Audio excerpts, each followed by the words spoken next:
Oke, buku ketiga. Judulnya The Great Mental Models. The quality of your thinking depends on the models in your head.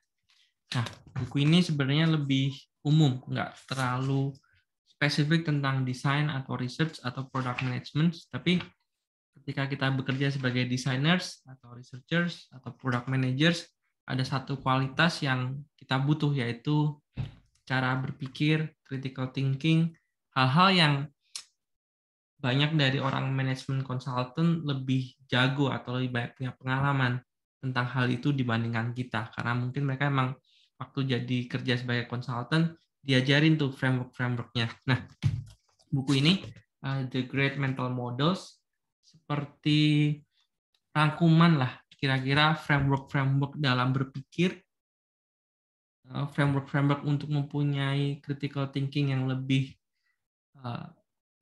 kuat itu apa aja gitu. Nah, buku ini by the way bukunya buku bajakan karena susah buat dapat di Indonesia yang asli, jadi kayak kopian aja gitu. Gue beli dari marketplace. Nah, tapi si buku ini bikinan dari Shane Paris. Dia yang bikin newsletter lumayan terkenal, atau salah satu newsletter yang paling terkenal untuk orang tech, namanya Farnam Street. If you haven't subscribed to the newsletter dari si Shane Paris ini, you are recommended to do so.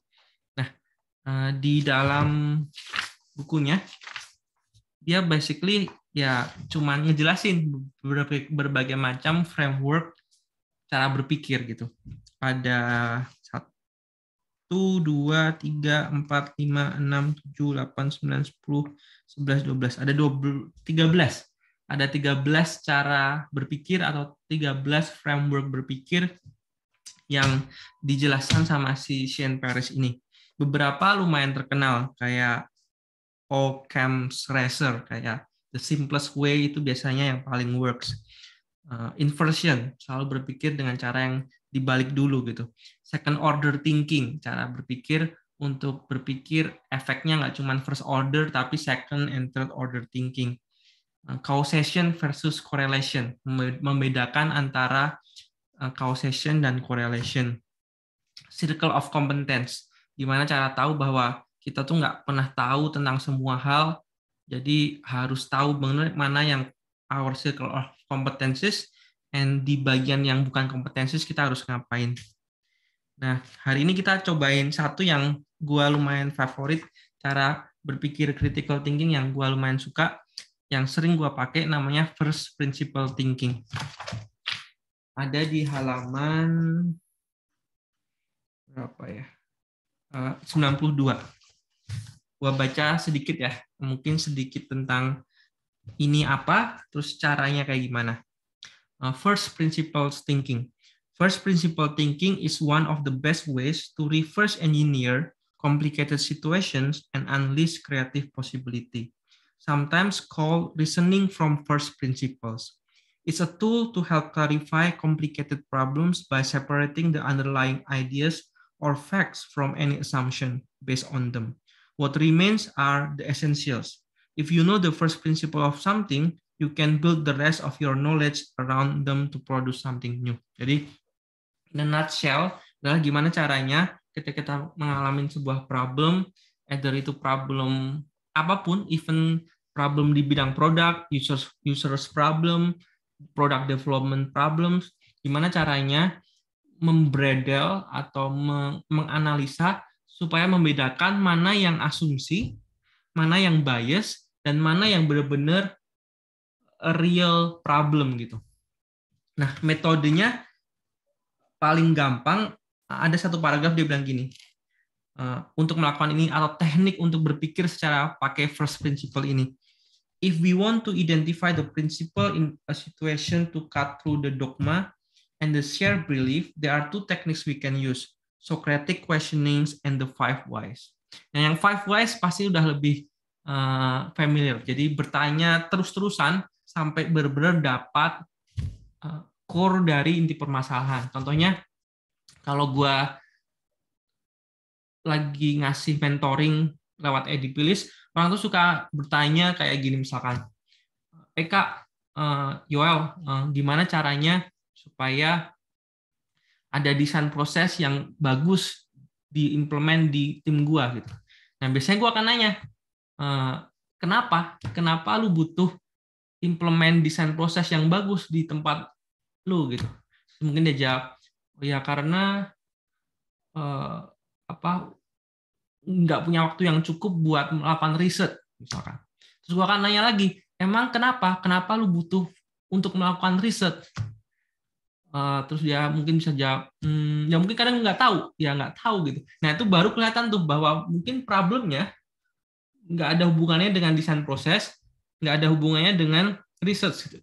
Jadi this techniques membantu untuk mengetahui core problem itu apa gitu. Tapi gue baca yang tentang Socratic questioning ini, metode yang lain untuk mempraktekkan first principle thinking. Socratic questioning can be used to establish first principles through stringent analysis. This is a disciplined questioning process used to establish truth, reveal underlying assumption, and separate knowledge from ignorance. The key distinctions between Socratic questioning and ordinary discussion is that the former seeks to draw out first principle in a systematic manner. Socratic questioning generally follow this process. Jadi bedanya antara Socratic questioning dan discussion seperti biasa adalah dia memberikan sebuah systematic way untuk mencari first principle ini, mencari core permasalahan dari sebuah topik. Nah, prosesnya ada 5. Yang pertama, clarifying your thinking and explaining the origin of your ideas. Jadi kalau ada sesuatu, kita cari tahu ini dari mana, kenapa berpikir seperti itu. Kalau contoh yang tadi, ketika ada orang bilang, aku pengen bikin desain proses di tim gua. Nah, akan bisa tertanya balik, kenapa butuh itu? Kenapa berpikir untuk butuh desain proses? Gitu. Emang gua lagi berpikir apa? Yang kedua, challenging the assumption. Jadi, opposite-nya gimana? Emang kalau nggak pakai desain proses, kenapa? Masalahnya apa? Gitu. Nomor 3, looking for evidence, cari buktinya. Emang apa buktinya kalau pakai desain proses itu jadi lebih bagus? Gitu. Yang keempat, considering alternative practices, cari alternatif prakteknya. Kalau selain desain proses, emang nggak ada lainnya, nggak ada yang bisa lebih bagus. Gitu. Nomor 5, examining consequences and implication. Ini mungkin mirip kayak second order thinking, yang another framework. Jadi kalau ini nggak dilakukan, apa efeknya? Kalau ini dilakukan, efeknya apa untuk first order, second order, dan selanjutnya. Nomor 6, questioning the original questions. Mempertanyakan lagi pertanyaan yang awal tentang apakah desain proses itu dibutuhkan di dalam sebuah tim. Kenapa berpikir seperti itu? Emang benar pertanyaan ini setelah tadi menjawab 5 tipe pertanyaan sebelumnya. Nah, jadi Socratic questioning stops you from relying on your gut and limit strong emotional responses. This process help you build something that lasts. Walaupun gue agak nggak setuju nih tulisannya, dia bilang limit strong emotional responses. Jadi seakan dia membedakan antara thinking dan feeling. Padahal di beberapa research lainnya, thinking and feeling itu sesuatu yang nggak bisa nggak bisa dianaktirikan feelingnya, seakan kalau feeling itu sangat subjektif dan tidak bisa diikutkan dalam berpikir yang jernih, padahal dua-duanya itu sama-sama pentingnya. But anyway, ini salah satu contoh framework yang dia kasih. Beberapa lainnya juga sangat oke. Paling the only kelemahan adalah bahasanya lumayan susah dibaca. Dia nggak pakai stories, jarang pakai stories, literally benar-benar bahas detail, dan bahasanya kadang kayak baca itu loh, thinking fast and slow-nya Kahneman gitu. Jadi gua nggak waktu ngabisin buku ini nggak gue baca langsung semuanya kayak satu framework karena ya tadi susah banget ngertinya. But recommended buat lu kalau mau bikin cara berpikirnya supaya lebih sharp, lebih jernih dengan berbagai macam tool yang dia kasih atau dia jelaskan di sini.